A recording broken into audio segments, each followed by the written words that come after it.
Okay, hi everybody. If everybody can just take their seats, please. Try to sit somewhere close. We don't have a microphone, so I'm going to talk as loud as I can. But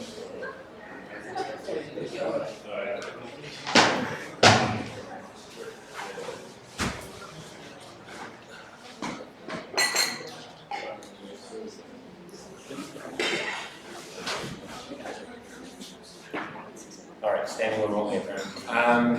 Okay, guys, I want to thank everybody for coming. Estonia is a small place. I think we have like some certain percentage of the population in the room, so that's quite interesting. So I'm just going to start off by introducing who we are and kind of what we do. Take a few brief minutes. So we are CoinMetro. As most of you probably know, sitting in the room, we are a crypto kind of centric business. And we came to Estonia basically because of regulation. So when we were establishing the company late last year, early this year, we were looking for somewhere in the world that had some type of legislation on paper. There was lots of places, not lots of places, there was few places in the world that had guidelines or let's say loose frameworks about the crypto industry, but nothing that was really on paper, no real legislation. Estonia was, I think in November 27th of last year, the first country to adopt the MLD5, the money laundering directive, as it pertains to crypto exchanges in particular, KYC and AML, which is Know Your Client and anti-money laundering for those not in banking or some other financial industry.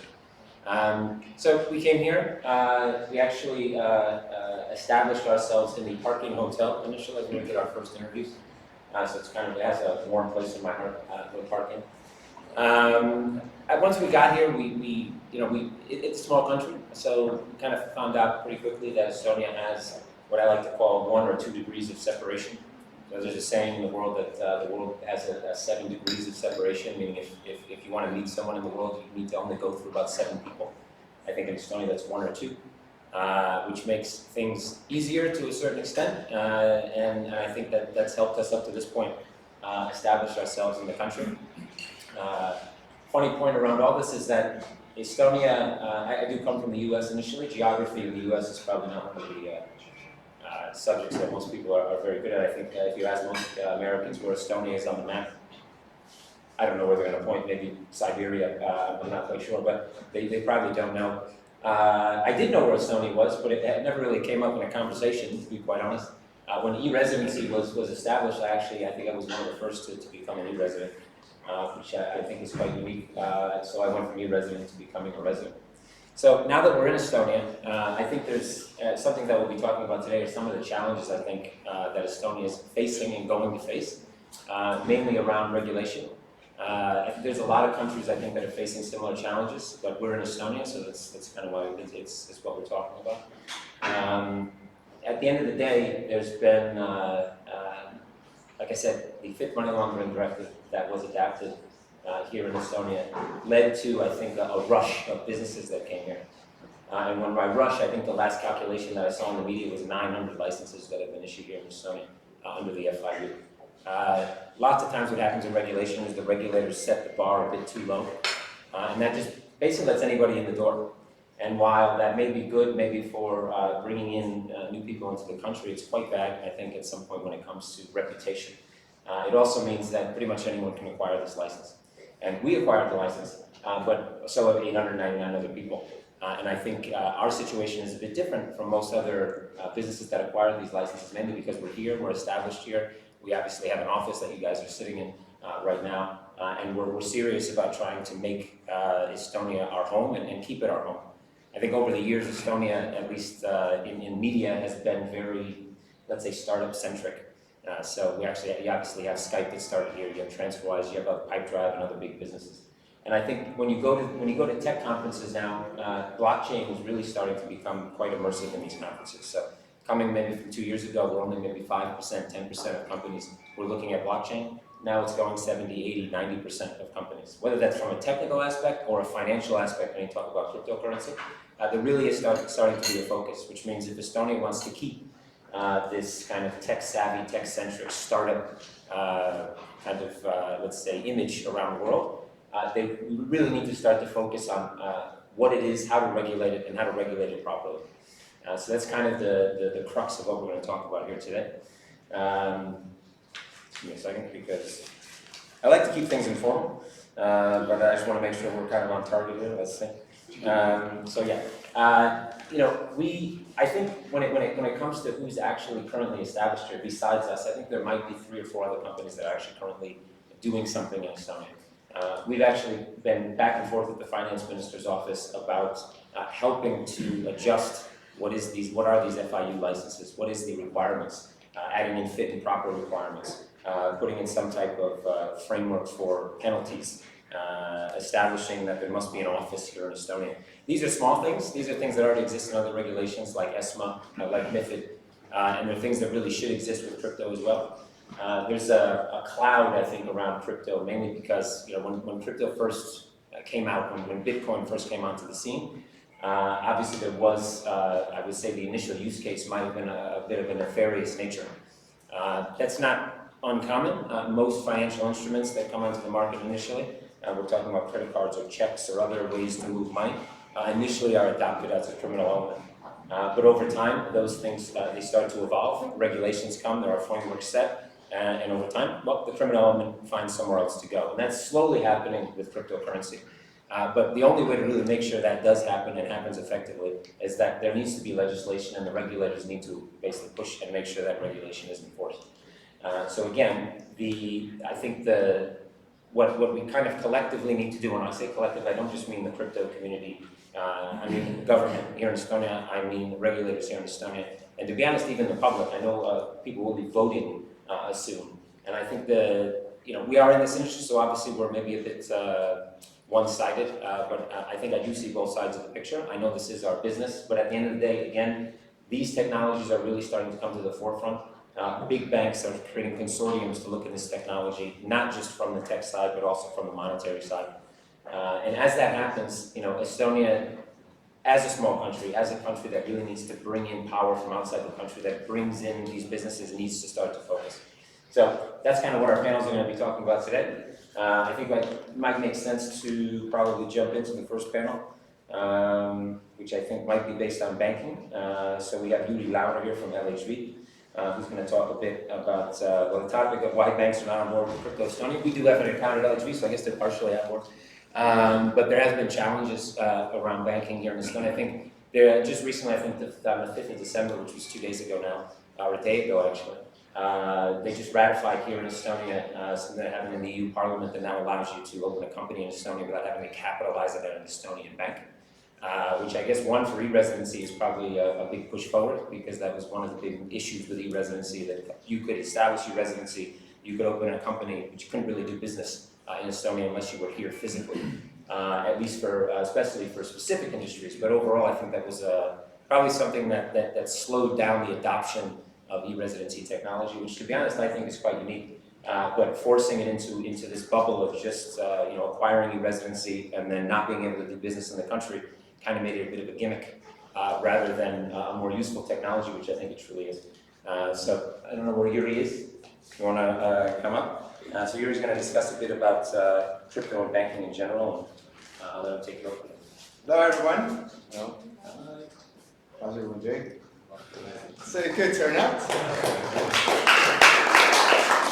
Right, so I'm Yuri. I look after our fintech customers for LHV. So who's Estonian is aware of the LHV group, which is doing domestic banking here. We've been operating in the neighboring countries, doing lending activities, standard banking business.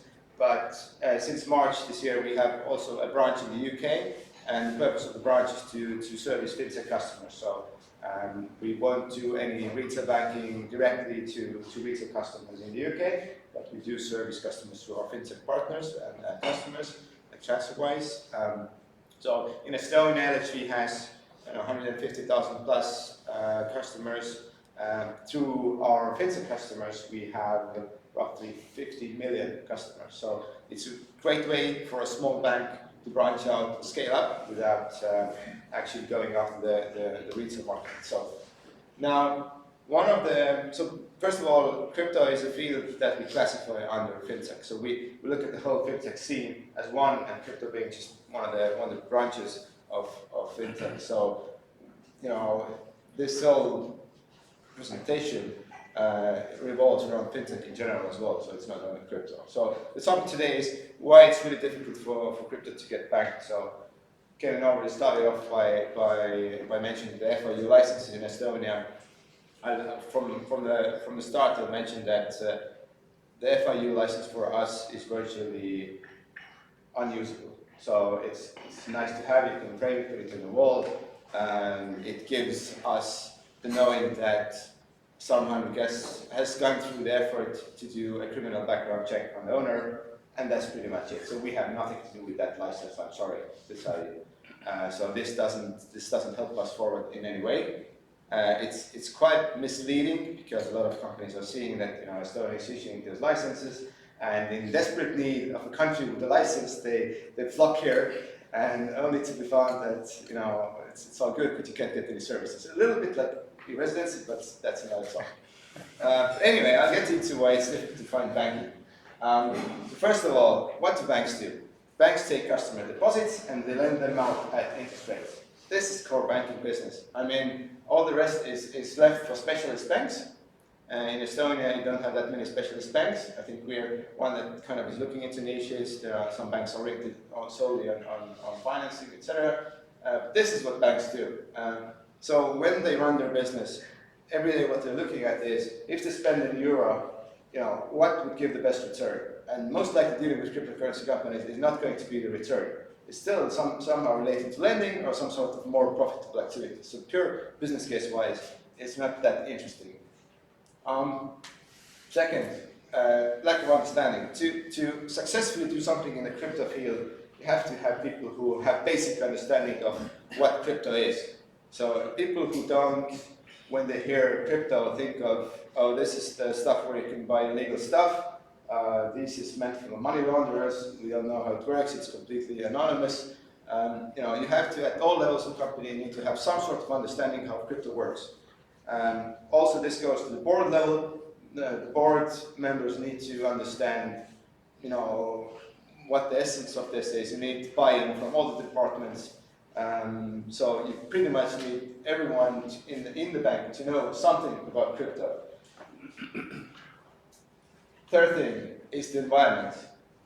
What is the portrayal of crypto in the media? What is the portrayal of bankers and banking in media? What is the current politics around banking? And what is the mood of regulators? So today, if you think of Danske Bank, all the news that you hear every day about money laundering, news about how, blockchain might be the new place to launder money. So if you add up those media articles, add politics, and add pressure to the regulators, you can imagine what kind of pressure is put on the banks. So it's not a great time to be in the crypto space as a bank in Estonia today, definitely. So we have to be more than extra careful. I mean, most of the banks here have already dropped servicing non-residents, etc. So it goes far beyond the crypto space.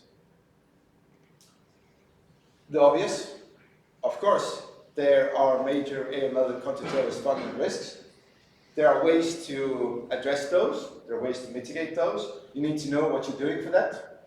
I think one of the main areas always is that as a bank, you need to know where the customers' funds are coming from. So in crypto field as well, a lot of focus has been put on kind of alternative monetary system and doing it without the banks, but the bank still needs to understand where the funds are coming from. What is the original source of the wealth? And as you kind of embrace that, it's not as big as an issue. If you're not trying to hide anything from illegal activities, this shouldn't be an issue, to be honest. And the other area is obvious links to criminal activity. For that, you have tool sets. And nowadays, you have service providers who provide that service. We know that the blockchain transactions are not anonymous; they're pseudonymous at best.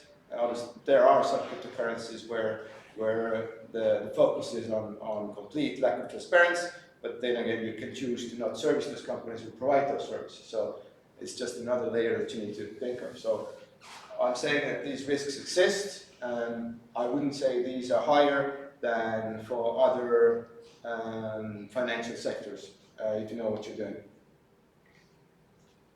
The other area is the regulatory gray space. So there's a lot of crypto companies who have built their products in a way to allow legal arbitrage.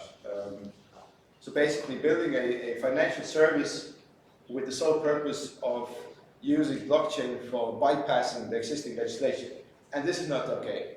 This will definitely end at some point. So we've all seen the wave of ICOs.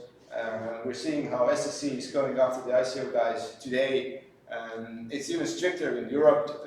It's more difficult as well in Europe because, for example, it's much more difficult to evaluate what is a security. There's not a universal test for assessing which assets are classified as securities that need regulation, etc. So, every time there's a new product coming out or a new company wanting to be onboarded, we spend a tremendous amount of time and resource from our lawyers and specialists to go through the business case to make sure that everything is above board, that everything, it's a service that we can support and fully say that this is compliant. Now, a lot of the times the customer comes to us with an opinion from a highly paid lawyer that this is A or this is B. And unfortunately, we have to go into depth at saying that this is not enough for us. This can be a top-tier law firm. A kind of sense is that the lawyers will give you what you need because you're paying them. So, if they are interpreting law, they're doing it in favor of you. This is a very kind of pessimistic view, but this is the conservative view we have to take today because otherwise this is not a long-term business for us. So this is to illustrate the ICO wave, all the tokens that were issued, the utility tokens as well. We are saying, okay, to bypass any of the IPO rules and prospectus rules and securities registrations, we just say it's a utility coin. It's just meant for using a platform, but these are ERC tokens. These are freely tradable. There's a market for those. There's expectation of capital gains from the investors. If you want to consume services, you're not buying 10 million worth of those tokens. So it is a security, so whether you like it or not. And I already mentioned, so there was a bunch of risks already. So if you want to run a business, you have to match those risks with some sort of reward. And well, there isn't that much reward because everyone seems to think that, well, we give you money and use that money to do something and profit from it, so you should be filthy rich and really grateful that we give you your money. But in today's world, if you're keeping someone's deposit in euros, it doesn't give you anything. It's a cost for you because the central bank is not paying you interest. If you need to keep it liquid, they're charging you for that. So already, if you're keeping someone's money, it's an immediate cost to you. And this goes for assets that you can't lend out. And this is actually most of the assets that we keep from crypto or financial services side. These are customer assets. These need to be highly liquid. The company needs to be very liquid. So if the customer wants a withdrawal, they need to be able to withdraw that immediately. So we can't keep it in other assets or lend it out. So it's all kept in cash, 100%, the European Central Bank, immediate cost. So what's left is payment fees, whatever treasury services, FX services are consumed, or monthly fees, etc. So that doesn't leave a lot on the table. So the banks are definitely not going to go rich off of that. Right, so how do we do this? We do service a limited number of customers today in the crypto field. What we do is, so I'll touch on a couple of these points. So definitely we educate our organization a lot. So we onboarded our first crypto customer in 2014 or end of 13, which was Coinbase. And to be able to service those guys over the years, we need to educate everyone from the ground up, from front desk people to identify which companies might be higher risk, which companies are dealing in cryptocurrencies, what activities they're doing, are they mining, to recognize that, AML team for their own specialist knowledge, how to trace blockchain transactions, compliance people, how to do analysis on tokens, legal analysis on tokens, board members to have a very broad and understanding of how these things work, which things pose a risk, which things don't pose a risk. So from ground up. The other thing is we set very high standards for the clients that we onboard in the crypto sector. Basically what we do is we consider those customers as they would already provide a regulated financial service. So we kind of have the same criteria as you would onboard an e-money institution or payment institution. So we expect to see the same level of quality in terms of their AML KYC policies, what sort of experience in relevant field do the key staff members have. Are they equipped in terms of technology and staffing to actually fulfill their policies? So it's pretty much exactly what you would do when you would onboard another bank or some sort of lighter financial institution. We invest time in keeping up to date with the industry, see where the trends are going, which fields are getting more risky, which are there any new tools around, what can we do to do things better. And why it's worth our while in general as a business case is we don't look at crypto as being the sector that we service, we look at the sector as fintech. So we combine all the fintech businesses that we have a general framework that is very similar in terms of onboarding those companies, monitoring those companies, and interacting with them. So that was a very quick rundown of why it's difficult to bank crypto and how do we do it. And I think if someone has questions, I can take a few. Or I'm around later on as well. No questions? Josh, I think. No? Yeah, excellent. With you, but, thank you. All right.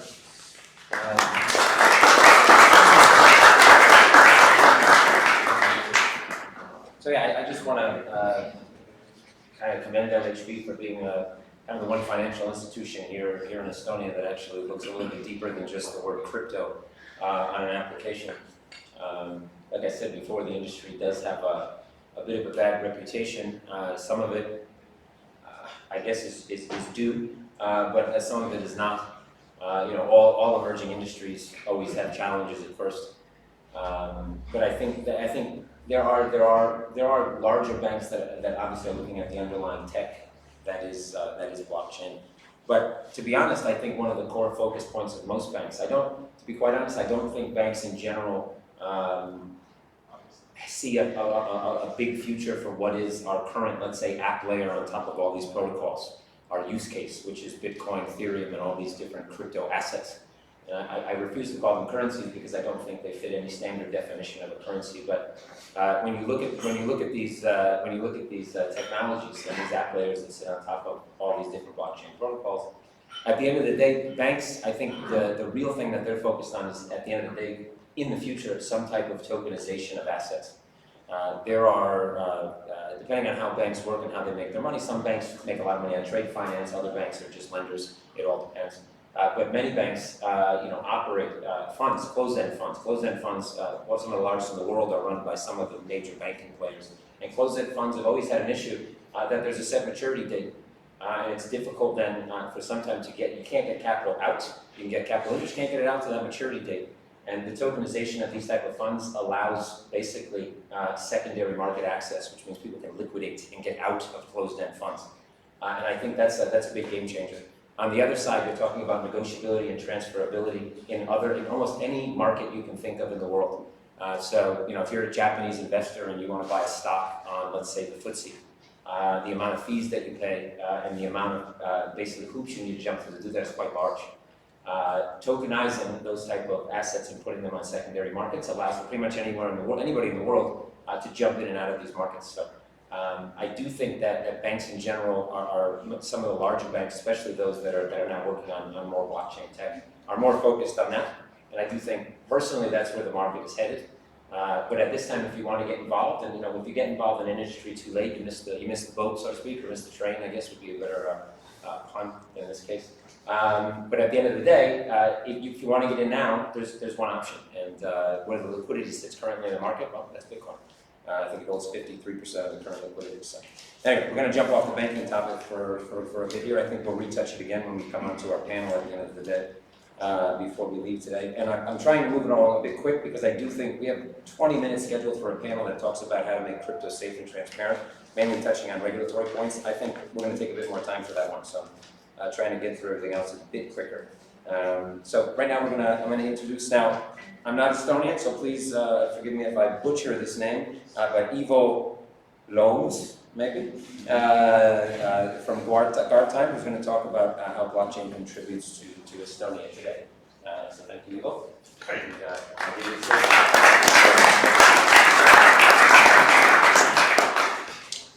Hi, thank you.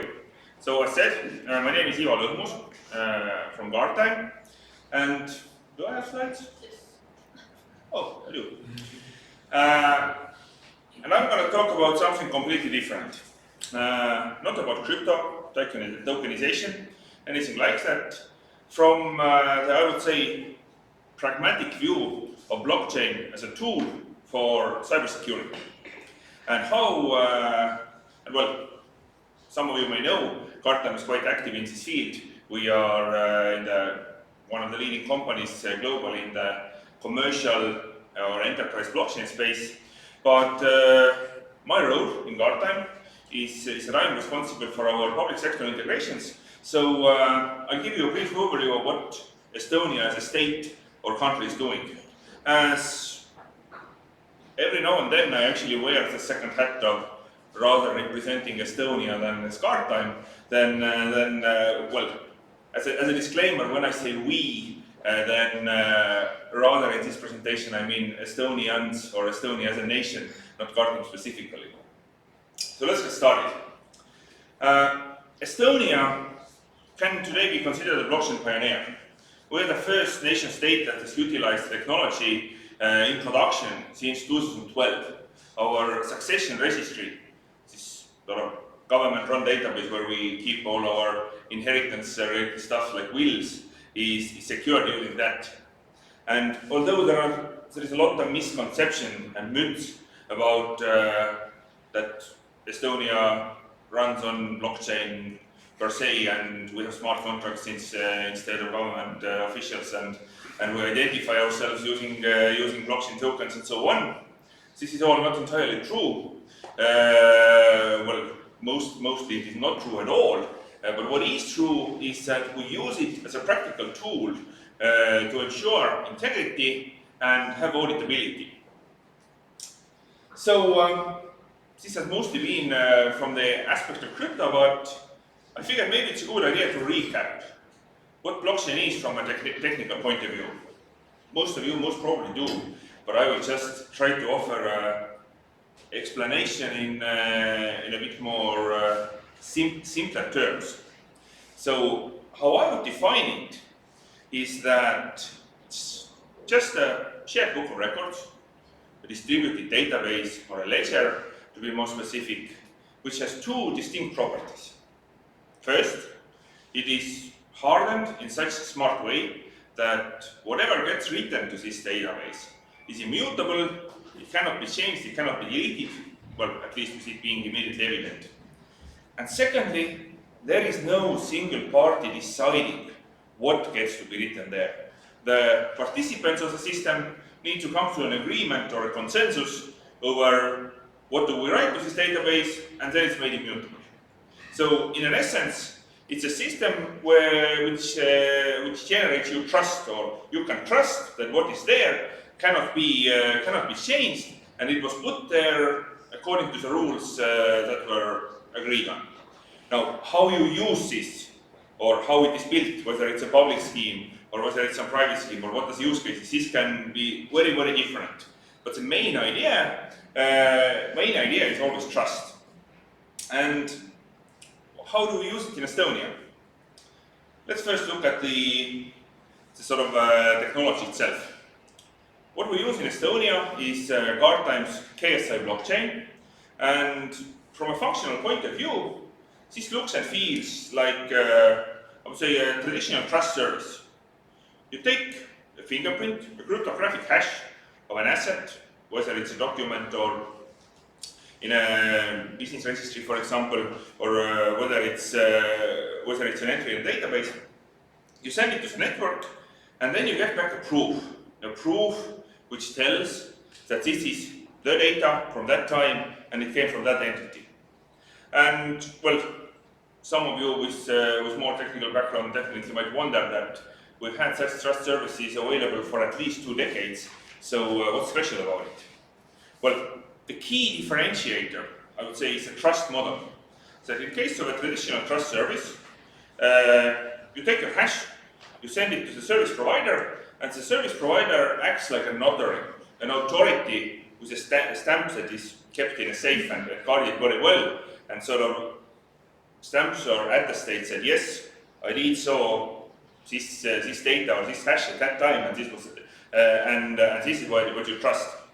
In case of a blockchain, the trust anchor is not someone who is keeping their secrets well and is strongly audited, but on the contrary, on widely witnessed evidence. So all these hashes or fingerprints of the entries, instead of going to a secure vault, essentially go public. So, which means that you can verify the authenticity independently without having to trust service provider, or for example, without having to trust guard time. And secondly, as this is really purpose-built for integrity verification, we made it very, very scalable. It's not containing any data and not used for transactions or anything like that, which you might commonly hear about blockchains. But for this purpose of ensuring integrity, we can globally issue billions of registrations per second. Now, how Estonia uses it? I said there are many different integrations, mostly within the registries. And I have a couple of examples. And let's take healthcare as the first example. Most of you probably know how the healthcare system works here in Estonia, and how it works from technical point of view or organizational, is that government is running, I would say, in a simplified terms, a centralized database. It's mandatory for all the medical care providers and hospitals and pharmacies and so on to be part of this ecosystem. We use the X-Road for transport and our ID scheme for identifying the parties and so on. And if I go to a doctor, get examined, I get a prescription, then this information is pushed to that central registry. And if I go to a pharmacy to dispense my drugs, then it's pulled from there. And KSI blockchain is used to secure this centralized healthcare registry. And how we do it is that we have two main integration points. First, as you can imagine, there are entries in a database. We are securing these, though there is one-on-one proof of every assets or entries state in time, that in case of a dispute or also in case for sort of regularly verifying that anything hasn't changed, you have it. You have that this is the information, whether it's a medical file or prescription or whatnot, is as it's supposed to be. But obviously, this wouldn't tell you whether who viewed this information or who maybe made an illegal copy and took it to the black market or whatnot. So secondly, the system is very strongly audited, and we are on the fly securing the audit log. So essentially, how this data has been handled, who accessed it, who made a modification when it's ultimately archived, and so on and so on. So it serves for an organization like the one running Estonian healthcare database. It serves two main purposes.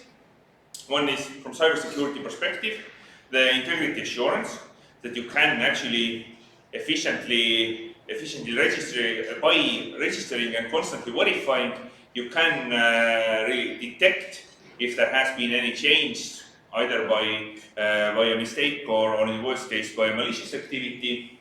And at least equally, if not more importantly, you can use this to prove that you have been doing a good job in handling the sensitive data, and we as citizens don't have to take the organization's word for it, but this can be verified independently. And another example is the Estonian State Gazette, Riigi Teataja in Estonian, which is the portal where our issued laws and acts need to be published for them to come into effect. And while it's quite easily possible to tell exactly which law is in effect today and verify it, it might be sometimes challenging or raise disputes how things were 5 years ago, 10 years ago, and so on. Just for reference, today in this State Gazette portal, there are around 220,000 acts or laws. And they are also secured with the blockchain technology, meaning there is one-on-one proofs of every sort of documents or entries stating time. So this can be first used to avoid any unnecessary disputes, and secondly, as a regular check, the organization who runs it can detect if anything which shouldn't be changed has been changed. And there are many other such organizations besides these: the business registry, land titles, court files, different logging and auditing systems, and so on. But the objectives of integrity and auditing, or regulatory compliance aspect from cybersecurity, are the main motivators to use it. As said, in Estonia, we do not use blockchain today in the government systems for carrying out transactions or storing any data. And this is pretty much it. Just as a summary, what I would say about it is that, in our opinion, the main value of blockchain is that it ensures immutability, and immutability is necessary to have trust.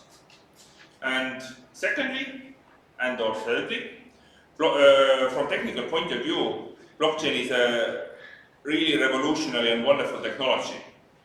But as said, in our mind, mostly for ensuring immutability, it is not a silver bullet which will automatically solve your governance or cybersecurity or all sorts of problems. So it's a tool which needs to be used wisely. And thank you. If you have any questions,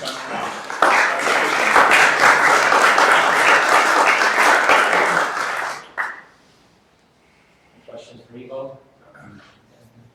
I have a question. So the KSI blockchain, it's developed by Gartine. Yes. But why, for example, why didn't you use any, for example, Bitcoin's ledger? Well, first, we had the KSI blockchain before Bitcoin white paper was published. We just didn't know to call it a blockchain. Mm-hmm. And secondly, I think this is not a very good fit. I mean, Bitcoin and KSI are trying to solve very different problems. Of course, yes, it would be possible. It would be possible to create such trust anchor based on Bitcoin. But if your objective is to have a fast commitment time, like in our case 1 second, have clear governance, though that it's not really the question of censorship resistance, it's a question of being able to offer it as a commercial service, ensure SLA levels and so on, and also from technical points of scalability. So Bitcoin is, I'm not somehow saying Bitcoin is bad. I mean, Bitcoin is also technically really ingenious, but for a different problem. So it's not optimized for that. It would be possible to use. Also, KSI's objective is not to solve, for example, double spending, or it wouldn't be right of useful for cryptocurrency. So the sort of short answer would be that use the right tools for the job. Mm-hmm. It would be possible, but it's just sort of really not optimized for that. Any more questions? Thank you.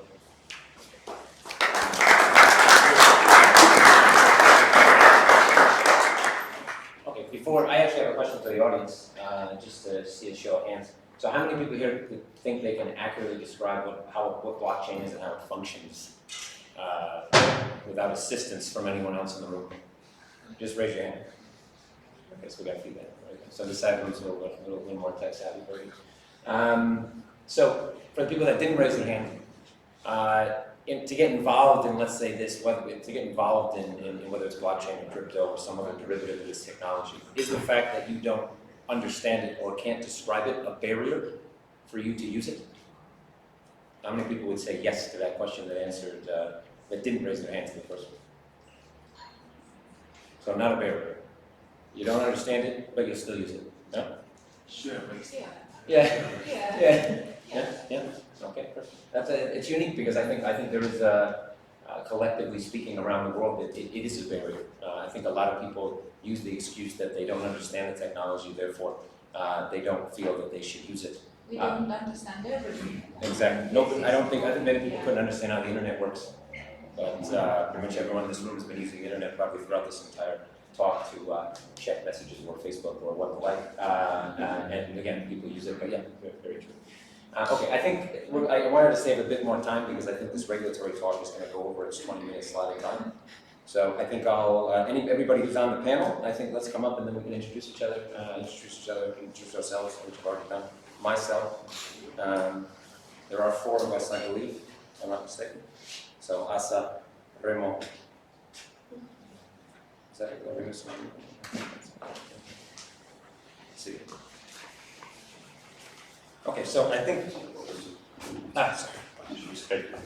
Thomas? Yes, very good. Okay, so I get to sit down. So I think this is really the crux of at least why we put this meeting together. Obviously, when it comes to the blockchain side or the tech side of blockchain, it's still important for our business. And I think Ivo mentioned in his last slide before he came off the stage, his summary about the fact that you need to pick the right tool for every project that you kind of tackle. That's definitely true. I think blockchain right now, while innovative, is kind of like the 4th wheel on a 3-wheeled car.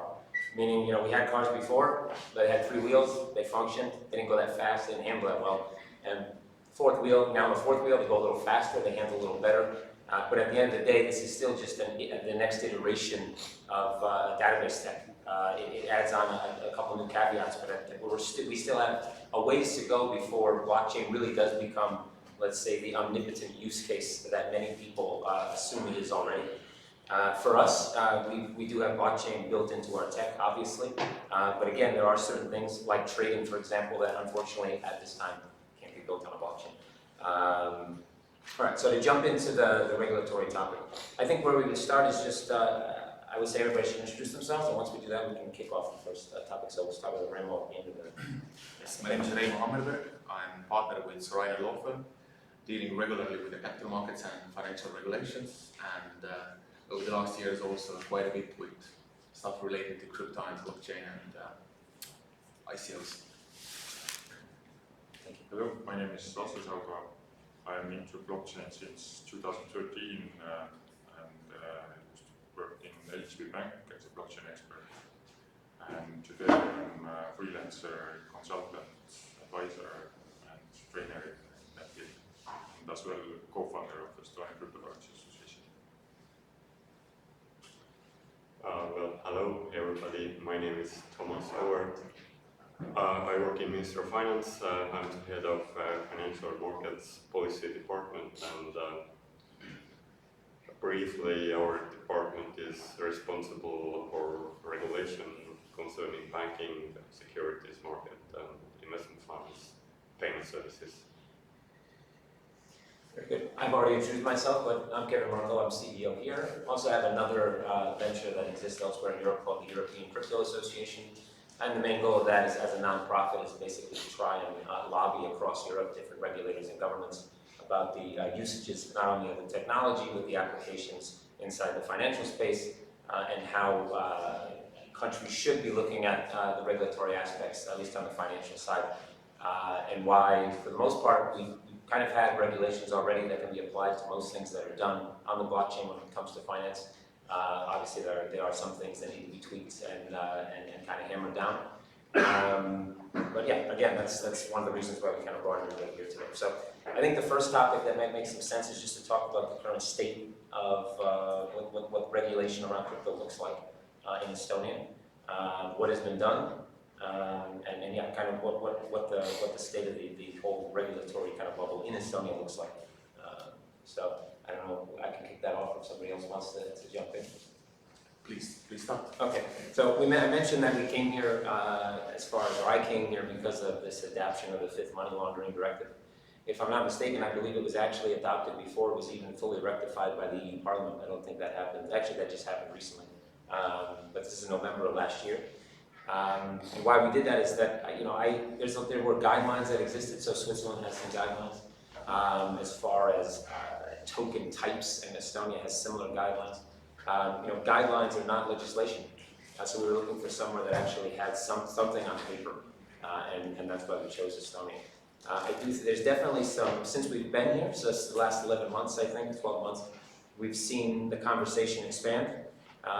Finance Minister's office, as well as with the EFSA, trying to figure out what maybe the next step is, what the best step is, how to not only adopt the full fifth money laundering directive, but also to look at how this industry, should be regulated. And I think one of the issues, if I'm not mistaken, I know that Finance Estonia has a few working groups that deal with regulation. We have an asset type here that exists that is kind of like a hybrid asset. So you can have an asset, at least under current regulation or current framework, that day one can exist, let's say, as a security, because you're offering it up for sale to fund a public venture. But then it gets traded on a secondary market, which may or may not be classified as a capital market. So at that point, what is that? Is it still a security? Is it now some form of a bond? Is it possibly collateralized debt obligation? I mean, the problem is that in current markets and normal markets, there's usually a much clearer kind of line to what the current regulation is. Because once you establish a specific asset, it remains that type of asset until it's knocked off the books, I guess, at the end of the day. Here in crypto, though, I think we have what I would consider to be almost hybrid assets. And the definitions can become quite gray.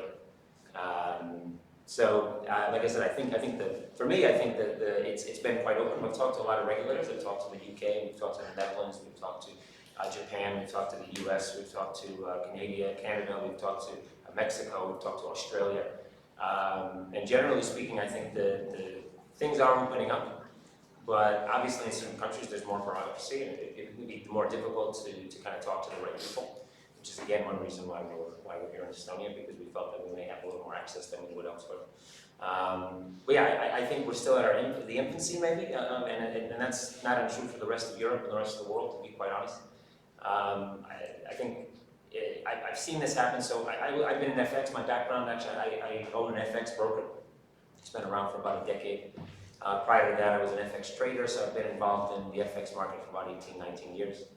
And in 98, 99, 2000, the same kind of, at least particularly in the US, the regulatory, I guess, the push into regulation kind of started the same way that it started with crypto. So the regulators at large kind of basically banned it or put a sign over FX that it was a fraud, a scam, and that people should not get involved in retail FX trading.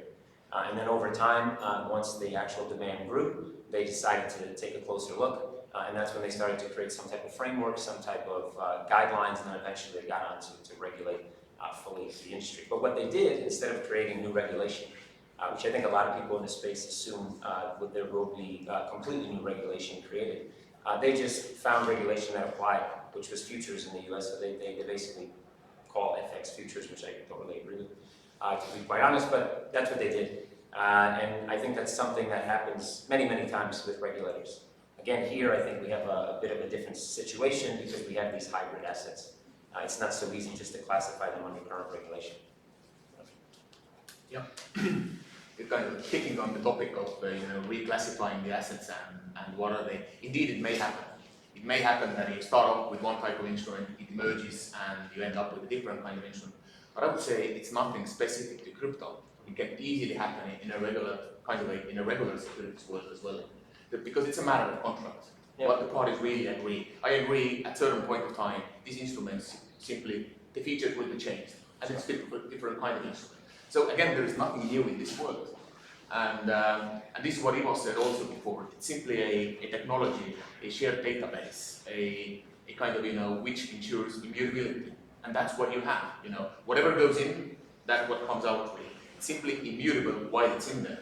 So that's why I would really come back to kind of, you know, I would say a square one, and really start off, you know, what is it? You know, why do we have so much fuss about it? And pretty much what Yuri also touched upon earlier, that it's kind of, are they actually securities? Therefore, are they actually investment services? Therefore, are people actually escaping security laws?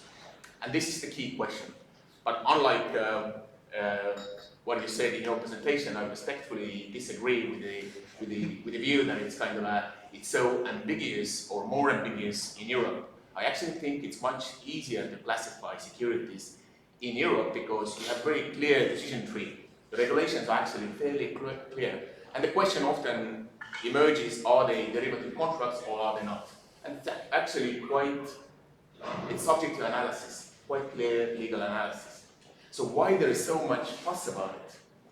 The reason quite clearly analysis can lead you to the place where you say those are not securities, hence those are not investment services, hence securities laws do not apply.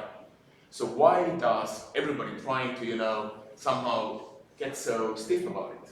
All the regulators, lawmakers, and the markets.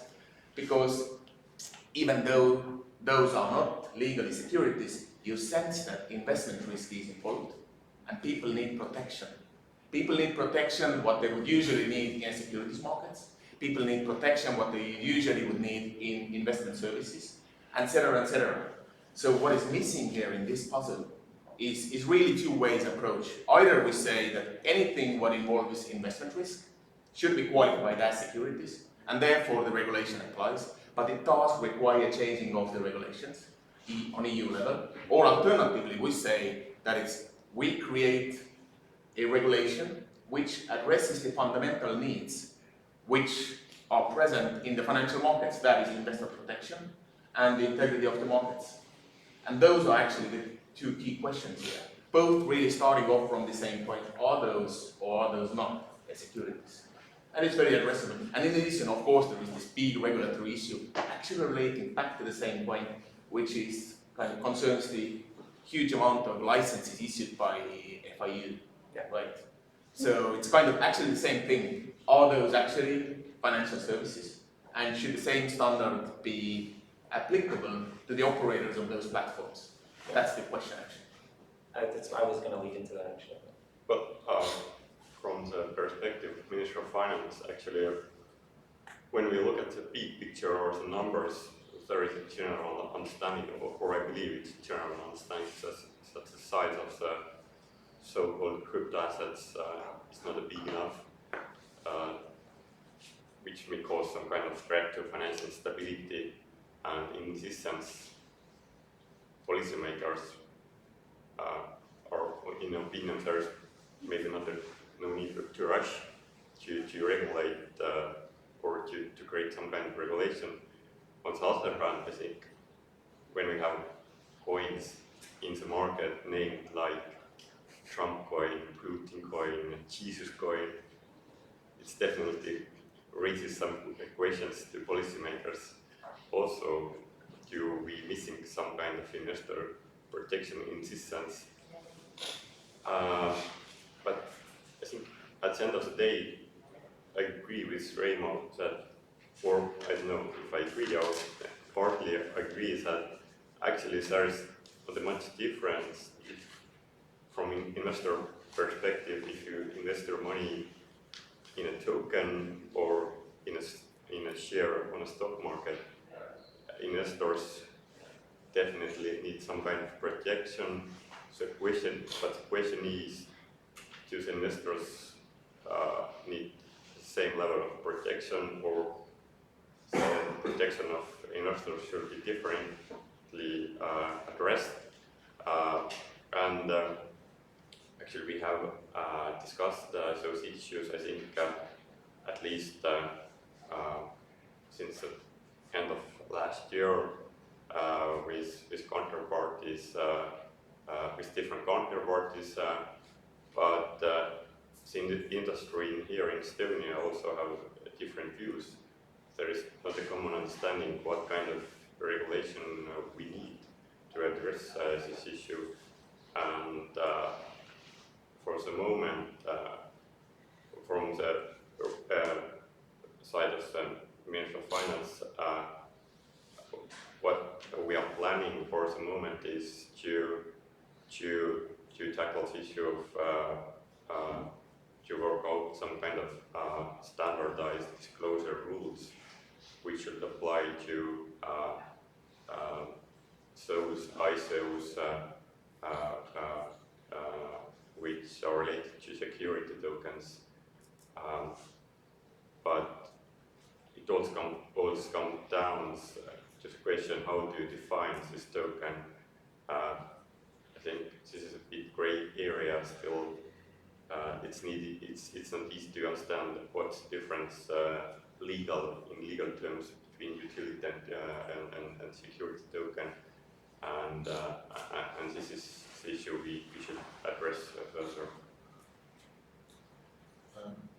Yeah, I think we should really clearly differentiate which one is, if we look to all the tokens what are out there, which are the cryptocurrency, which you can use for payments, for a real currency that needs to go to another registration probably, and then which are utility tokens, which are security tokens, because it's from technical point of view, it's quite easy to differentiate those because they all have different features. Where it might become a challenge when we can actually make payments with security tokens. Basically, technically, it's today already possible to buy bread in a shop with some asset-backed token. So, but that's probably another story. But yeah, I think the approach from a regulator point of view should be to differentiate, not to look all as a coins or all as a cryptocurrencies or as money or all as a security tokens, whatever. But just make clear what is one, what is what, and approach specifically to specifically explain. Sure, I think I agree with that. I do think, I mean, we do have guidelines that exist. Again, Sweden and Estonia has guidelines. They're somewhat similar in certain ways to one another. In talks with the EFSA here in Estonia, I think it's quite clear that their current view is that they're all security for the most part. Yeah, I would very much agree that the classification is needed, but this classification can be done already based on the existing regulation. Sure. Because the regulation is actually there. What people are a lot of time missing is really that it's all applicable to the crypto world as well. And again, you know, the FSA approach, what you're describing, they're trying to kind of pull the blanket over all the instruments and saying they're all covered with the blanket of securities. This again, you know, comes with the notion of certain investors who buy then non-securities, which legally actually you can defend that they are not securities. They are left without the protection. So if we would give this protection then, either this way, you know, kind of what Thomas described, that there is a regulation really addressing the investor needs for the non-security tokens, or there is a regular conventional securities market regulation applicable, then the issue would go away and you wouldn't have to classify them all as securities. Isn't it a bit like putting the cart before the horse? Because right now, because we don't have a regulatory framework around exchanges, and I say this offering exchange services, pretty much anybody can create right now an exchange. There is no, which means that there's a huge, not huge, but let's say a relatively large or growing secondary market.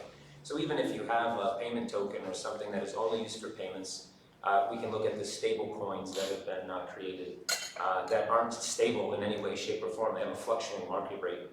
So doesn't that, regardless of until we get the framework around where these things are issued and negotiable, doesn't it leave the door open to kind of classify them all as securities if they're negotiable and they have a fluctuating market rate on an open exchange? And this is in a way even more, I would say, wider market, which concerns secondary markets, because the ICOs somehow people start to realize that it's security. I'm kind of, you know, I'm concerned, right? Because maybe I have to do the prospectus, maybe I'm violating the securities laws, etc., etc. Whereas the secondary markets, a lot of stuff is actually out there and floating. But unlike, if you take, a secondary market client with a MiFID platform, right, having the MTF license, multilateral trading platform license, the risks to what they are exposed are exactly the same what a client of a typical crypto platform is exposed. So why the crypto platform client doesn't have, pre-trade transparency, post-trade transparency, why there is no risk management in place, etc., why there is only this KYC requirement. And so kind of, it's like an empty shell. Pretty much the only thing what you control with a crypto exchange, providing that kind of important service, is you check the door. Yeah. You're letting anybody into the nightclub. You Whatever semi-check the happens door. in the nightclub Yeah. is kind of wild, whatever. Yeah. But the only thing what you check is the ID when you're letting people in, as opposed to the regular markets, where everything is very much checked. To whom you sell alcohol, are people fighting, etc., etc. I think we agree, it definitely is an immature market. It's a relatively new market, so that makes sense to a certain extent. But again, I think that even good actors sometimes won't act in the way they should unless they're forced to. So again, when it comes back to legislation, and so we're at some point, I don't, to be honest, I don't know where the horse and where the cart should sit in this debate, because do you start at the exchange level? Do you put a better bouncer at the door of the nightclub? I mean, do you put cameras in the nightclub? Does that slow down some of the fraud? Does that give investor protection enough? Or do you start at the issuer level? So do you start where these tokens are actually being formed? Because literally right now, anybody in this room can mint or create a massive amount of tokens out of thin air and sell them at some arbitrary rate they pull out of the sky. And then so I think that right there involves risk, regardless, even if the secondary market is well regulated. So where do you? I think that one of the questions is, where do you start? What mitigates the risk most? Is it starting from the exchange level, or the requiring MTF licensing, requiring at least the same level of transparency and the same level of onerous on regulatory frameworks that we do for other MTF platforms? Or do we start from the issuer side and focus on ICOs and token types and what tokens are not securities? And again, if it's not a security, but right now with a decentralized, even if you have an exchange framework that says you cannot list certain types of tokens, et cetera, you're still going to have decentralized exchanges that can list anything they want. People can freely trade on an open market at a negotiable rate. So again, yeah, where's the starting point? I think that starting point is still on the issuer level. And that's why I very much agree with the initiative which has been taken in Estonia as well. And in Finance Estonia, also that's where we're starting from. And it's kind of, to be honest, that's where the most fundamental risk is. That's where the most fundamental investor protection issue is. And to be honest, it's a low-hanging fruit in a way, because it's addressable. It's easier to be done, easier to establish the rules, disclose. It's all comes down actually to the disclosure rules. That's what it is. And it's much more sophisticated issue to establish a proper secondary market regulation. You can copy-paste MiFID, but it may not be entirely adequate. Yeah, I'm pretty sure MiFID 3 is already probably in the works. That might be. And the 4. Yeah, 4, and probably 5. Yeah. Yes. A couple words on the page. Well, maybe it's useful to stress again what we have in place. We have in place FSA guidelines. FSA issued those guidelines last year in autumn. And we have a place of licensing system, how Financial Intelligence Unit, which is a kind of department of police, issuing licensing if you want to provide some kind of crypto exchange services. This regulation is in place, but actually nothing more with regard to crypto assets or tokens. But it's a second issue. Second thing, what we have done already by the ministry is that we have submitted one draft law to the parliament, which changes licensing system of how FIU is going to issue licenses to wallet service providers and exchange service providers. Actually, Yuri mentioned that for the moment there is no use of those licenses.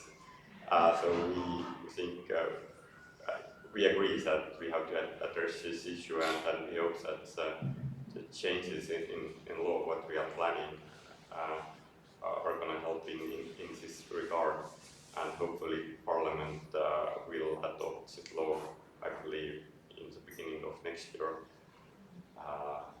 Let's hope before the elections. But yeah, what we are planning for the moment, and we have not published this draft act, is that we are planning to foresee some kind of general rules, what kind of information the white paper should include, which are providing your investors. For example, what kind of financial information this must include, what kind of information of the project owners and etc. And we believe this should help in some sense to ensure some kind of general investor protection. And regarding the timetable, I believe we are hoping to submit this draft act to the public, I think, in the beginning of New Year. I saw somebody raise a hand. Yeah, do you understand that more rules, more regulations are going to suffocate the free market of different enterprises? So I think that the government should also take a little bit of risk, and when we're talking about gathering taxes, maybe the government should consider gathering taxes in crypto because it's really hard to calculate.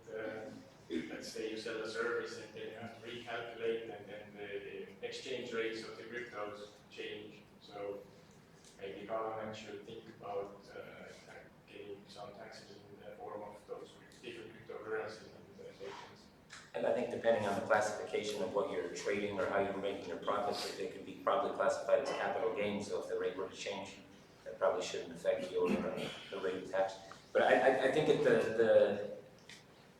I think, to be honest, the initial, let's say, Bitcoin white paper, which is now about 10 years old, was a completely different animal than what we're currently kind of talking about right now. And it's kind of based on the world we live in. So governments are not going to take risk to not stifle innovation. It's just not something that most of the time they're willing to do. I think they're willing to compromise to a certain extent to make sure that, especially if it behooves the country to do so, or the state or the region to do so. But I think that governments are kind of like banks in that aspect. They want to be able to mitigate risk, especially when they want to protect the consumer. So I think a lot of things in that initial white paper were great. They were great ideas on paper. I mean, communism was great on paper, so was socialism, so is democracy. But I don't think we figured out how any of those work in the real world, and none of them really work the way they look on paper. So, the Bitcoin white paper looks great on paper, but in the world we live in, with all the different caveats. I mean, somebody mentioned Danske Bank. At some point, I think that might have been you. In a world we live in where there are Danske Banks, and all these things, and I guess the bad PR that's around banking and financial transactions and everything, I don't really foresee a place where crypto is allowed to function outside of the frameworks that already exist in current financial markets, just for the sake of the tech's really cool, and I think we should not stifle the innovation. I'm not saying that's the right choice, but it's the world. This is the world we live in, unfortunately. Yep, and even leaving politics aside, if you take really a fundamental view, should there be a regulation?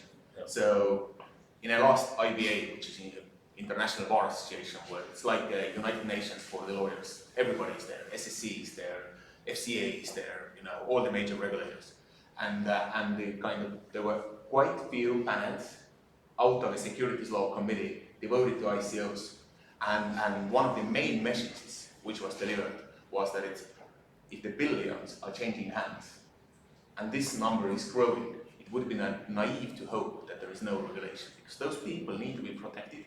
And people need to be protected because to protect the integrity of the capital markets. And we have all seen what happens if that gets undermined. It's bad things going to happen. The economy will suffer. So that's why the economy, it's kind of, and it's scientifically proven, you know, we have seen it in the history. What will happen if the trust goes away, if people don't trust the markets anymore? But there was also another question about the tax, which I didn't really get, that it's kind of a, should the crypto be taxable or what was it?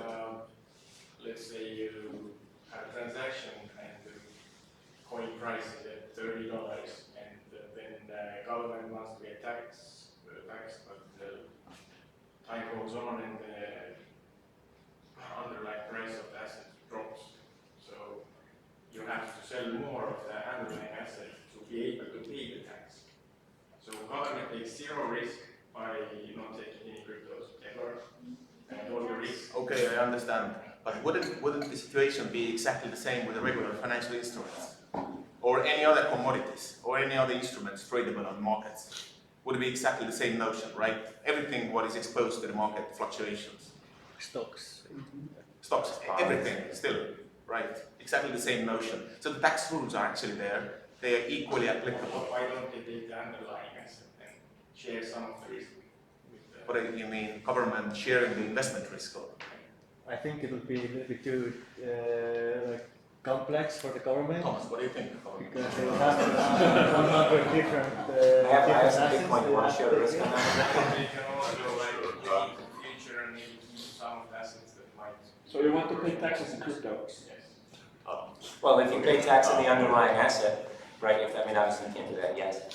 But at some point then that would mitigate that risk because if you're paying the tax based on one Bitcoin and you're paying a fraction of that Bitcoin, then it doesn't really matter what the underlying euro value may be or the indicative euro value, right? That would eliminate that risk. Recently, Ohio started taking Bitcoin as tax, but it could be something that... I'm sure there's like 6 people in Ohio that have probably paid their taxes. There are billions of people who would like to have this kind of service. I think it was mentioned just the size of the market, right? So right now, I think we're too small to ask too much, unfortunately. You know, there's been a big push, at least in the media, about institutional money. I would say right now, if you really took out a meter stick and looked at institutional versus retail money in the market, retail market would probably be at the ceiling, and institutional money would probably be lower than one of these chairs. And there's a bit of an issue because we are such an immature market, and in order for that institutional money to come in, it needs to come in somewhere. They need to have assets to purchase, and unfortunately, they just don't exist.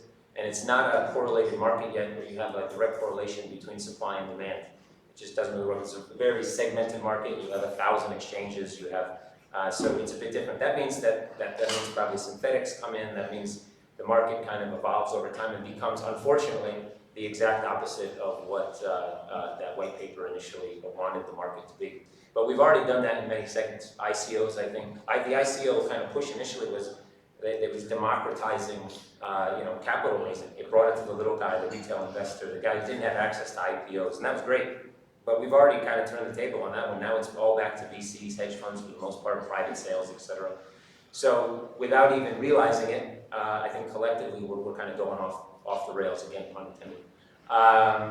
But again, I don't know if it's a bad thing overall. I mean, we do live in this reality, so I just don't see the possibility that we couldn't have gone another way, unfortunately.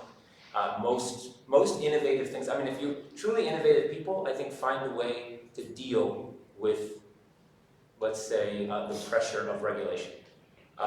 Regulation sometimes can be a hindrance, that's for sure. Sometimes it actually helps. Regulation will bring money into the market, that's for sure, which will help push innovation because there'll be more money and more eyes on the prize. That's also somewhat of a bad thing because who leads the narrative in the innovation push when big money comes in, real serious money, right? Are banks generally going to use payment systems and blockchain payment infrastructures that are built so that 13-year-olds can mine coins in their basement? Probably not. What are they going to build? Who's going to lead that innovation? So there's pros and cons on both sides of that argument. But yeah, I can tell you from the FX space, the regulators don't care about innovation. I had lots of meetings over the years about innovative tech in FX, and let me tell you how much of that innovative tech currently still exists in the FX market. None. But that's because most industries shy away from regulation. They try to skirt it. They try to go around it. They don't kind of hit it head on. And when you don't do that, when you don't open up a conversation, when you don't do things like this where you can talk to the regulator, you're going to find out what they need, what they understand, what you understand, and try to come to some common ground. The end result will be regulation that does stifle innovation and hurts the market, at least on one side of the coin. So I think that's why I said collectively at the beginning. Collectively meaning anybody that either is in this market, wants to be in this market, believes there's a future in this market, believes that one day there will be a crypto euro. Maybe it won't be called the crypto euro, it's going to be called the euro. But it's going to be on a blockchain, right? If anybody is of the understanding that this is probably going to happen, then there needs to be an open conversation with government and regulators, and not, I think it was discussed by Remo here that, actually everybody kind of discussed it. Right now, because there's no real clear frameworks. If you go to the regulator and say, okay, this is my token economic plan, it's my token economic size structure, my token. I don't think it's a security. And they go, well, yeah, it is, because right here you said this. You go, okay. How about that? And that's just because there's no structurized framework, so it kind of leaves the door open for anybody to do anything, and that's generally not a good idea. I partly disagree about your statement that cryptocurrencies and tokens that they need to adapt the regulations, because actually I think that the blockchain proof of work and the possibility to design decentralized systems is here to teach us that legislations from outside are not the only way how to do the right things, that actually can be another way. It's like internal regulations, code as a law, and I think in the future there will be like two different directions, and every actor or every party can choose either one way regulated from outside or another way regulated from inside, which is based on mathematics actually, and which in my belief is much sustainable way, much more truthful way, because the Danske Bank case actually proves really well that how we have spent lots of working hours and millions of euros and lots of money into the legislation framework, but it doesn't serve the purpose actually. I agree with you. Still anti-money laundering cases are there, especially it regulates majority of the users and makes the use cases much more difficult for them. But where the big money moves, actually they doesn't care much about the legislation. I agree with you. The true trustless system obviously is something that could completely change the way we do many things in life, and that includes regulation. But are we at the point where we have that truly 100% trustless system that can be adopted, in the short term? I don't think so. So I think the question is, what do we do today? Not necessarily, I'm not saying, what we do today in anything might not be the solution we have for tomorrow. But how do we take these technologies and adopt them today? I think that's the... And two issues actually here to address. I agree that it would be nice if we wouldn't need the laws, but first of all, on a practical level, laws will be there, the regulations will be there, and not all people will be honest. And I really can't see, and that was what Ivo was also addressing in his presentation, that the blockchain cannot really replace the governance, cannot replace, it gives you the process integrity, it gives you the integrity for the immutability, but it doesn't give you the judgment. Rubbish in, rubbish out, effectively, that's what happens, right? And there has to be people, there has to be integrity, and we don't have the machine which will provide those answers. Yeah. But the regulation, I agree on that point, as well as kind of, you can do regulation on different levels. On that respect, I like the way Estonia goes. I think it's a very progressive way currently. So we take the issuer level, we see how it goes, we take the next step, take the secondary market level, we see how it goes, right? And take it step by step, see how market responds. I don't like Malta way, which is so much spoken internationally. It's overwhelming regulation, done in a hasty manner, kind of full of consequences that we don't know. And as far as great PR. If you read it, people have done a lot of copy pasting. Yeah, I did read them at like 3 a.m. one morning. You fall asleep? They put me right to sleep after. maybe that add something in this regard.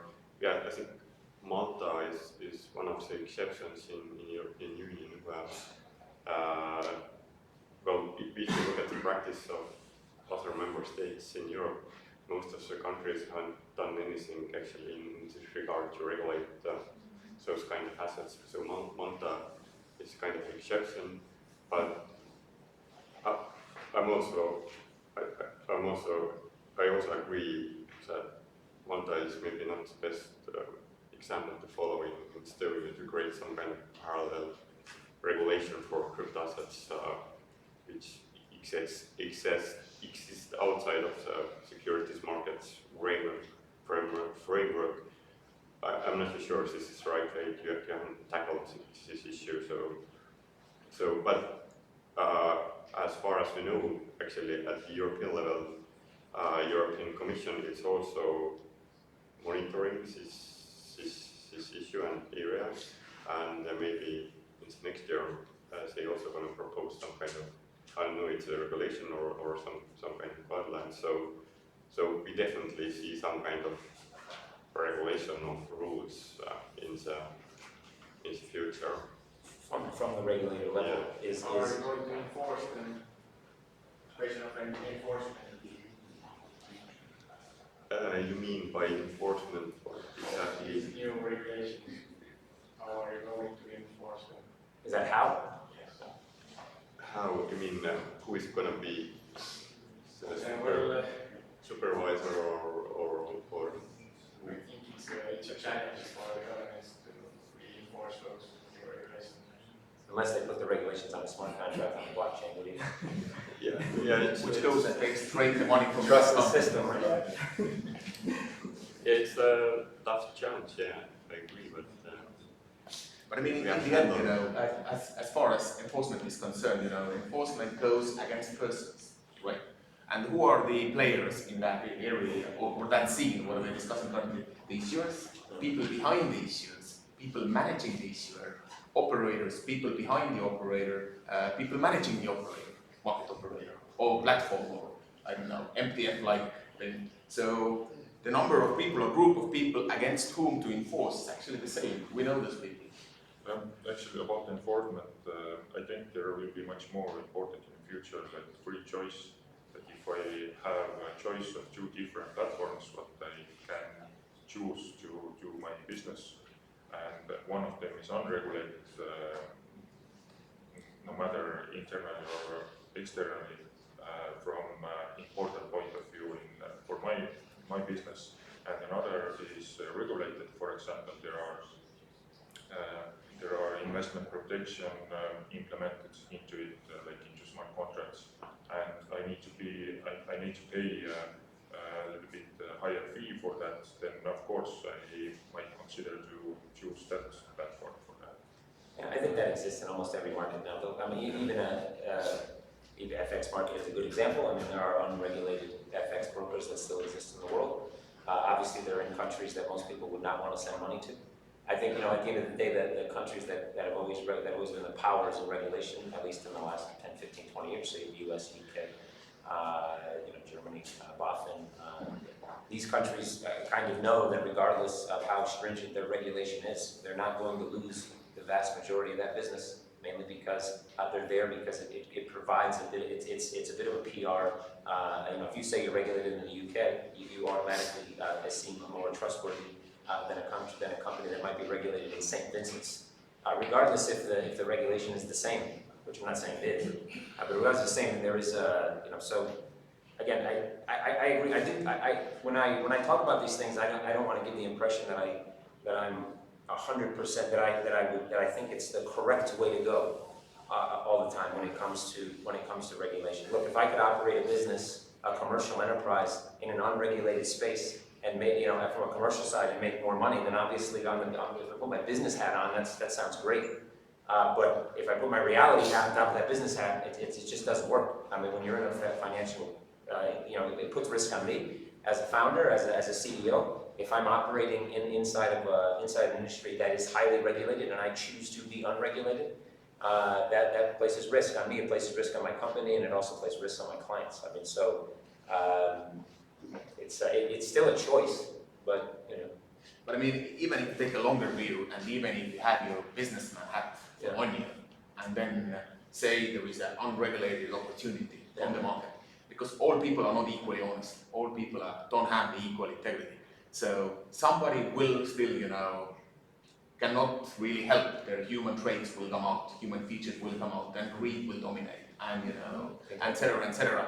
So they will destroy the market sooner or later, and your businessman under the businessman hat will suffer as well without the regulation. The regulation is there actually for the good reason. I'm not saying that because I'm a lawyer, but it's kind of it is kind of, if you do it in a smart way, it's good. Because we are, in the end, all are human beings with weaknesses.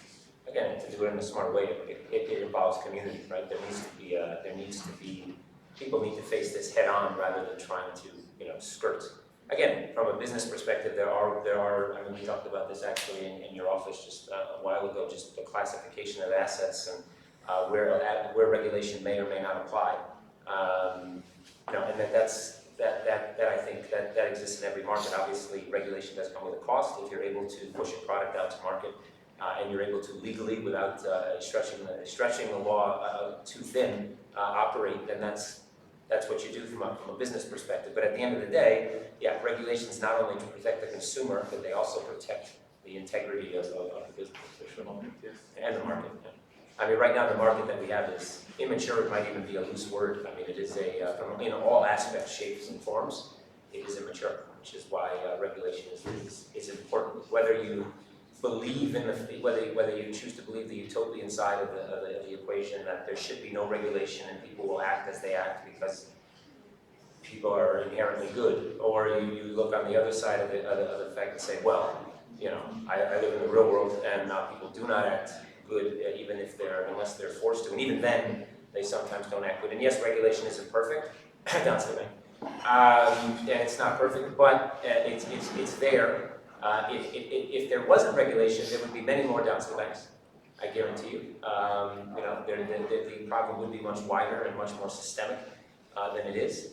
And to be honest, blockchain is probably quite a solution for, like Asa mentioned, to these type of things. An immutable database that can be shared automatically between regulators, banks, and even clients to understand where the money's coming from, when it's coming in. You talk about instantaneous auditability. These things will definitely help clean up the financial system rather than, I think, burden it. For sure. All right, questions? Anybody have questions, topic they might want to hear before we... For example, if I'm an investor in STO and ICO market and maybe cryptocurrencies, so what kind of protection are we actually talking about here? So how would this protection protect me if I calculate my own risks? Well, at the moment what we are planning for, what kind of protection is to ensure that all the investors get the same information, which is also verified by the FSA. So the main purpose is to ensure that we have a kind of level playing field, that every issuer who wanna raise capital through the ICO should give investors the same information as any other ICO issuer. This is the first step what we are planning for at the moment. But I think I have the most information if I invest somewhere. I do my own research and do I get some extra research or? So effectively, you have the information which is out there and available. You can't have anything more. But the thing is, well, this is kind of, again, how investor protection is built throughout the world and over the last 100 years in the world, starting with the Securities Act in the US. And it's based on information, quality information. What is the quality of information that you are given? Are the accounts audited? Do you have the proper accounts at all? Are the kind of business critical issues brought out? Are the kind of ultimate beneficiaries brought out? Etc., etc. So do you have the information that you can analyze? And now it's subject to FSA's registration. That's what we have discussed. And pretty much effectively what you're talking about, the investor protection is brought to the same level as you would have in a securities market. To bring it down a level, and we're all adults here, it's basically a shit filter, right? So you have access to information like everybody does on the internet, Obviously, in 1928, the internet didn't exist. There was less available. And less internet bandwidth in 1928 than there is now. But obviously access to information is more difficult then. It's become more easier, but it's much easier to get misinformation now than it was in 1928. So the regulator's role generally, is to act as a shit filter. I mean, it's a way to, and we're all adults, and there is an argument, a philosophical argument, always about government, and that, I'm an adult, I can make my own choices, and if I make a mistake, then I'm the one that suffers. But lots of people that actually have that or say that to themselves when they do suffer, the place where they run immediately afterward to complain is the regulator and the government. So that and I agree. Look, I'm an adult. I've made mistakes. I've lost money. So I feel bad about it and I move on. But we're not the majority of the population, unfortunately. So that's just How can we be so sure of the quality of the feature when they can't even detect 300, 230 billion going through our system? Well, again, it's a systemic issue. I think that's a different information issue, right? That's an oversight issue. That's where I think the tools that most governments and regulators have are quite onerous, but there's still a human element there that there's oversight. And if that human element, if there's one contact point at a big bank and that contact point knows the other contact point and they've kind of been dealing with each other and they're passing on information, and it's a systemic issue. And to solve that is quite difficult. Actually, blockchain could probably go a far way to solve some of those systemic issues when it comes to regulation, auditing, and things like that. So it's not a perfect system, but I guess another philosophical question is it better to have a not so perfect system that helps maybe 80% of the time than have absolutely no system that helps 0% of the time? Because put it this way, the investor protection also is not perfect on the securities markets currently. But there is no better currently available. And that's what it is. There's mathematics now. It's math-based, not human-based. But the initial entry into any of those databases can come from a human, correct? Free market is going to determine what's the best solution. To a certain extent, but again, you're assuming that all humans act for the benefit of every other human, which they don't. And I believe in free markets. I mean, we supposedly have free markets. You can argue that we don't. And many of our free markets are probably not as free as maybe they should be. But throughout history, there's been very good examples of how free markets don't exactly function as we thought they would. Again, socialism, communism, all these things on paper, and it should sound really great. Free markets, completely free markets that you have complete access to, sound great. Trustless systems are great, but we're in it. I asked the question earlier. I'll get to this. I asked the question earlier about blockchain, who understood it, and we actually got a couple of hands raised, which is great. But the world doesn't understand blockchain. It hasn't penetrated enough for people if they don't understand the underlying technology, and it doesn't have the amount of use cases that it would need. How do we possibly convince governments and regulators that, dude, this is mathematics and it just works, and trust it because it's awesome? And here's a white paper to explain it. It's just where I do think at some point we could probably get to that place, but are we there today? No, I don't think we are. I mean, that's a very hard get. In order to, again, I walked into regulators and asked them what blockchain was, and if I told you some of the answers I got, I don't know if you laugh or cry. You might do both at the same time. There needs to be an understanding, there needs to be adoption, there needs to be more and more use cases, it needs to penetrate different industries. Then at that point, once there's some trust in the trustless system, because you still need to trust the trustless system, the system needs to work. So regardless, there is always a trust factor. There's no such thing as a trustless system. Because the mathematics need to work. We need to trust in the mathematics, we need to trust in the system to actually trust the system. Right? It has worked for 10 years. Yeah. Well, it's worked on a very minimal use case, a very minimal level for 10 years. Very minimal use cases, not really applicable in the real world. All the regulation, rules, and governments, and banks. Well, if we talk about the technology, it's one thing. So we're talking about financial apps built on the technology. So you're bringing in a completely different aspect, right? Because the technology itself is one thing, and just like GDPR is regulating now data protection and things like that, there probably needs to be and will be at some point, like there is in Gibraltar actually, just DLT regulation that regulates the technology, how it's used, who can have access, etc. That's one thing, and I agree with you there that it's been working for 10 years. But when you put on the financial side of that, the market is much too small. If I'm gonna build a platform and I want to stress test it, I'm not going to stress test it with 10 transactions. I have to stress test it with thousands of millions per second and understand if it works, if it continues to work. I have to put it out there. I have to see how the public uses it. Maybe the way they use it is different than the way I'm actually testing it, etc. And we're not at that point. So it's been 10 years of testing the technology, but we really haven't tested the financial side as much as the technology has been tested yet. And again, that's because the market's immature. We don't really have a way to test it right now. Yeah, I agree. And we again talking about here two totally different cases. Yeah. One case is which needs to be heavily regulated is where the human factor is really huge, like security tokens, centralized, organized products and platforms. Their human factor is like really important thing, and that needs to be regulated.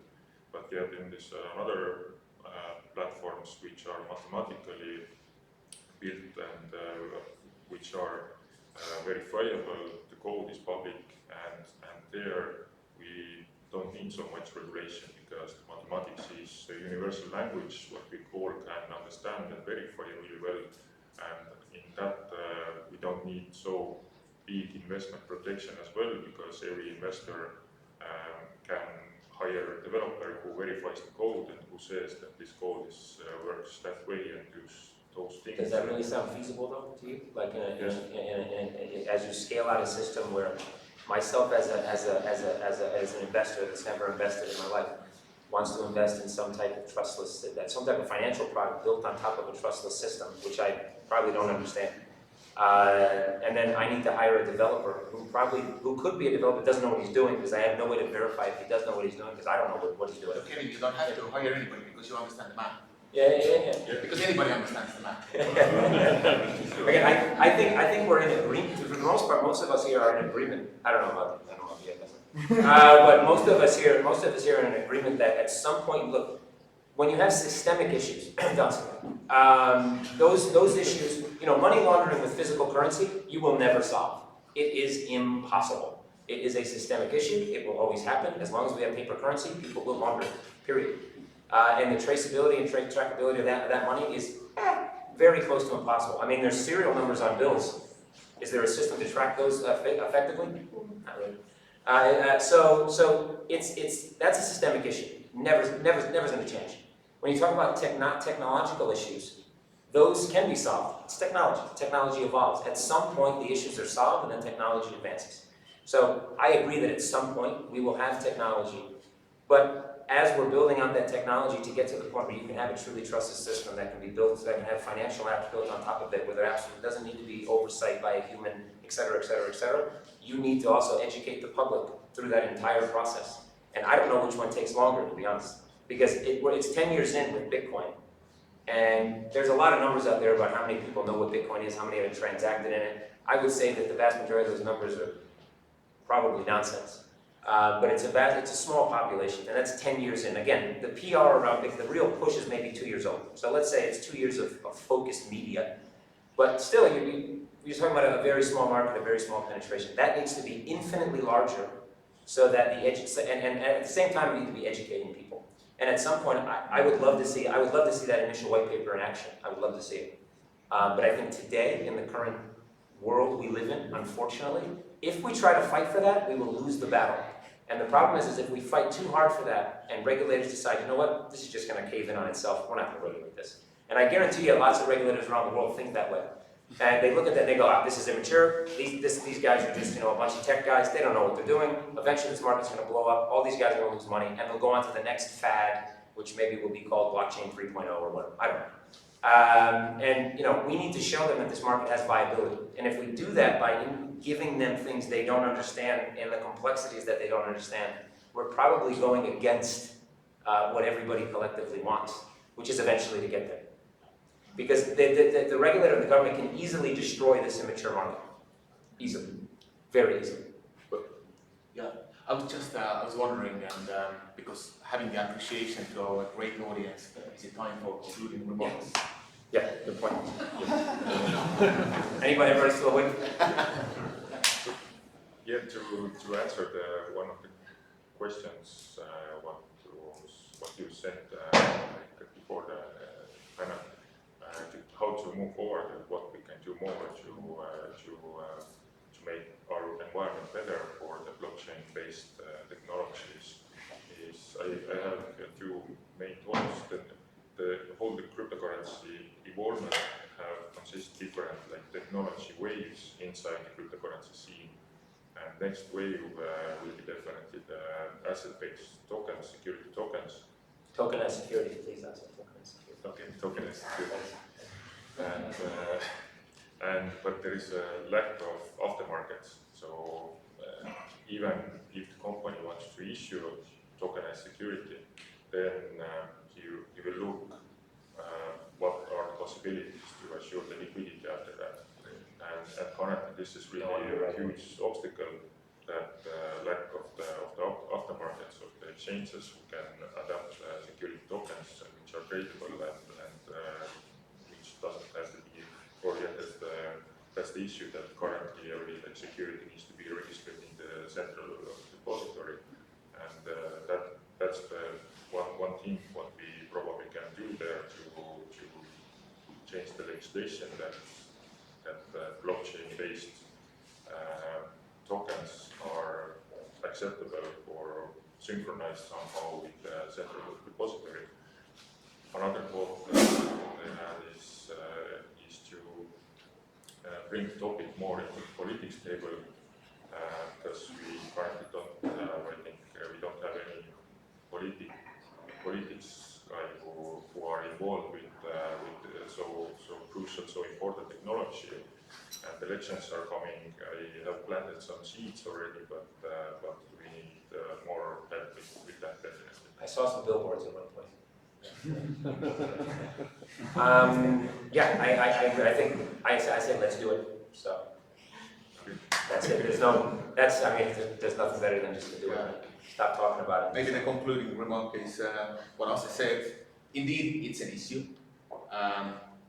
that if the tokenized security should be left out of a regulation, it will not happen. So they will stay under regulation. So the market will simply need to adjust. It will not happen. Or Thomas, what do you think? Nobody will change CSDR for that purpose. I'm going to be brief because I have to go to my son's Christmas party in his nursery. But, well, priorities. Yeah, exactly. From government side, there's going to be some kind of regulation regarding investor protection.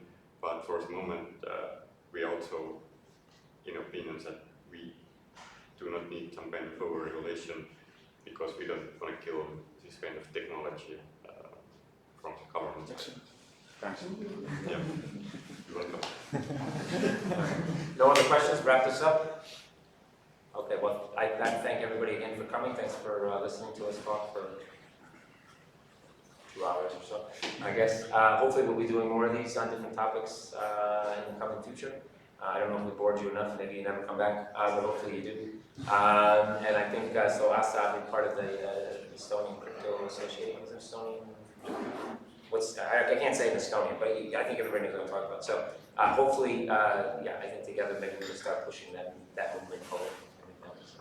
All right, thanks guys.